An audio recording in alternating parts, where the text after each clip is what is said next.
ছোট golden spoon গুলো কই রে? কি করছো? একটু গরম করবে না? গরম একটু আগেই তো হয়েছে। আচ্ছা তার মানে ওয়ার্ম, লুক ওয়ার্ম আছে। मस्त एक नंबर। खाओ तो आगे। কেমন হয়েছে?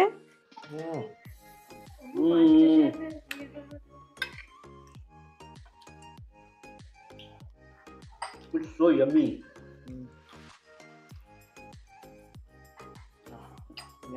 আসসালামু আলাইকুম এভরিওয়ান, আপনারা সবাই কেমন আছেন? আশা করি ভালো আছেন। আমরাও আল্লাহর রহমতে খুব ভালো আছি। অনেক দিন পর আজকে আমি একটা নতুন ভিডিও নিয়ে এসেছি, মানে রেসিপি ভিডিও। গাজরের হালুয়া, শীতকালে তো খুব মজা লাগে। তো গাজরের হালুয়া বানানোর প্রিপারেশন শুরু করে দিয়েছি, স্টার্ট করে দিয়েছি। এখানে গাজর আমি 1 কিলো নিয়েছি। গাজরগুলো আগে ফার্স্টে ছিলে নেবো। ছিলে নিয়ে পিছনটা আর মাথাটা ভালো করে কেটে আগে বাদ দিয়ে দেবো। আমি যে পদ্ধতিতে গাজরের হালুয়াটা বানাই সেটা খুব সহজ পদ্ধতি, আর বেশি কিছু ঝামেলাও নেই গো। তো আপনারা প্লিজ স্কিপ না করে গোটা ভিডিওটা শুরু থেকে শেষ অবধি দেখবেন। আর উপকরণও খুব কম আছে, মাত্র 4টে উপকরণ দিয়ে ফাটাফাট বানিয়ে ফেলবো। এখানে আমার গাজরগুলো সব ছেলা হয়ে গেছে, দিয়ে গ্রেটারের বড় সাইডটা দিয়ে, যেদিকে বড়টা মানে হোলটা বড় আছে সেই সাইডটা দিয়ে আমি এগুলো সব গাজরগুলোকে গ্রেট করে নেবো। গাজরগুলো ধুয়েও নিয়েছিলাম, ধুয়ে কিছুক্ষণ পানি ঝরিয়ে নিয়েছি। দিয়ে এবার সমস্ত গাজরটা গ্রেট করে নিচ্ছি। অনেকে গাজরকে গ্রেট না করে সেদ্ধ করেও গাজরের হালুয়া বানায়, তবে আমার মানে পার্সোনালি পছন্দ এই গ্রেট করাটা, এতে খুব ভালো টেস্টটা আসে। তারপর আমার গাজরেরগুলো সব গ্রেট করে রাখা হয়ে গেছে। এবার যে ড্রাই ফ্রুটসগুলো আমি ইউজ করব হালুয়ার জন্য, তো সেগুলো আমি একটু কেটে নিচ্ছি। অল্প কাজু, অল্প আমন্ড নিয়েছি, আর একটু পেস্তা নিয়েছি। সব কুচি কুচি করে কেটে এক সাইড করে রেখে দেবো। সেদ্ধ করে যে গাজরের হালুয়াটা বানানো হয় তাতে টেস্টটা একটু ডিফারেন্ট হয়, কিন্তু এই গ্রেট করে যেটা বানানো হয় সেটা খুব ভালো টেস্ট হয়।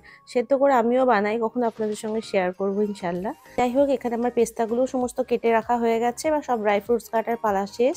এবার আমি একটুখানি খোয়া বা মাওয়া যেটাকে বলে সেটাকে একটুখানি গ্রেট করে এটাকেও রেখে নিচ্ছি। আমি এখানে 150 গ্রাম মতন ইউজ করেছি খোয়া। আপনার যদি মনে হয় এটা একটু বেশি হয়ে যাচ্ছে তাহলে আর একটু কমও ইউজ করতে পারেন, কোনো প্রবলেম নেই। আর আমি এটা কেনা খোয়া ইউজ করেছিলাম, আপনারা চাইলে ঘরে বানানো খোয়া ইউজ করতে পারেন। আমাকে যদি বলেন তো আমি সেই রেসিপিও আপনাদেরকে দিয়ে দেবো। এবার সমস্ত প্রিপারেশন কমপ্লিট, তো আমি গাজরের হালুয়া বানাতে চলে এসেছি। ফার্স্টে একটা ননস্টিক কড়াই নিয়েছি, দিয়ে কড়াইতে গ্রেট করে রেখেছিলাম যে গাজরটা, সেই গাজরটাকে ঢেলে দিলাম। না ঘি দিয়েছি, না তেল দিয়েছি, নাথিং। শুধু গাজরটাকে ততক্ষণ অবধি ভুনে নেবো যতক্ষণ না গাজরের কালারটা চেঞ্জ হয়ে যাচ্ছে। তারপরে মিষ্টির জন্য, যেহেতু হালুয়া বানাচ্ছি তো মিষ্টির জন্য আমি চিনি অ্যাড করেছি এখানে। তো 1 কাপ মতন চিনি নিয়েছি। 1 কিলো গাজরে 1 কাপ চিনি ইউজ করেছি। আমি এখানে সাদা চিনি ইউজ করেছি, আপনারা চাইলে এখানে ব্রাউন সুগার ইউজ করতে পারেন, সেক্ষেত্রে চিনিটার পরিমাণটা আর একটু বেশি দিতে হবে। তারপরে চিনি দেওয়ার পর বেশ কিছুক্ষণ নাড়াচাড়া করতে করতে এদিকে পানি ছেড়ে যাবে চিনি দিয়ে, আর সাথে সাথে গাজরের পানিটাও ছেড়ে যাবে একসাথে। দিয়ে চিনি আর গাজরের পানি একসঙ্গে রিডিউস করে নিলে তখন মানে গাজরের হালুয়ার ভালো একটা টেস্ট আসবে। তো এই স্টেজে আমি একটুখানি ঘি অ্যাড করলাম 3 চামচ মতন, দিয়ে আর একটু ভালো করে নেড়ে চেড়ে নেবো। এরপর আমি এখানে ফ্লেভারের জন্য 1/2 চামচ মতন এলাচ পাউডার ইউজ করেছি। আপনারা যদি না পছন্দ করেন তাহলে এটা স্কিপও করতে পারেন, কিন্তু হালুয়াতে এলাচের পাউডারের গন্ধটা খুব সুন্দর লাগে। তারপর ওটাও ভালো করে মিশিয়ে নেবো।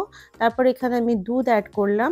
দুধ আমি না 1 কাপ ইউজ করেছি, না পৌনে 1 কাপ ইউজ করেছি, দুটোর মাঝামাঝি ইউজ করেছি। যদি পুরো 1 কাপও ইউজ করেন কোনো ব্যাপার নেই, সেক্ষেত্রে দুধটাকে আপনাকে ভালো করে শুকিয়ে নিতে হবে।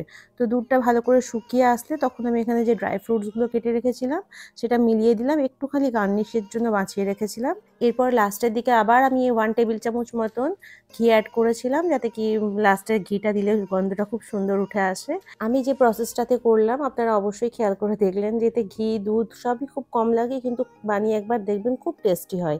তারপর এখানে আমার গাজরের হালুয়া কমপ্লিট হয়ে গেছে, আমি গ্যাসের ফ্লেম বন্ধ করে দিয়েছি। বন্ধ করার পর খোয়াটাও মিলিয়ে নিলাম, মিলিয়ে ভালো করে নেড়ে চেড়ে নিয়ে একটুখানি ওর সঙ্গে মিলিয়ে দিলাম পুরো। এখানে আমার কমপ্লিট। এবার আমি এটাকে প্লেটিং করে নিচ্ছি ভালো করে। এই প্রসেসে একবার হলেও অন্তত আপনারা বানিয়ে দেখবেন, যদি ভালো লাগে তাহলে আমাকে কমেন্ট বক্সে কমেন্ট করে অবশ্যই জানাতে ভুলবেন না কেমন হয়েছে। আর বানান আর ফ্যামিলির সঙ্গে খান, শীতকালে খুব মজা লাগে গাজরের হালুয়া খেতে। তাহলে আমি আমার ভিডিও আজকে এখানেই শেষ করছি। আপনারা ভালো থাকবেন, সুস্থ থাকবেন, আমাদের জন্য দোয়া করবেন। দেখা হয়ে যাবে নেক্সট কোনো ভিডিও বা ব্লগের মাধ্যমে। টেক কেয়ার, বাই বাই, আল্লাহ হাফিজ।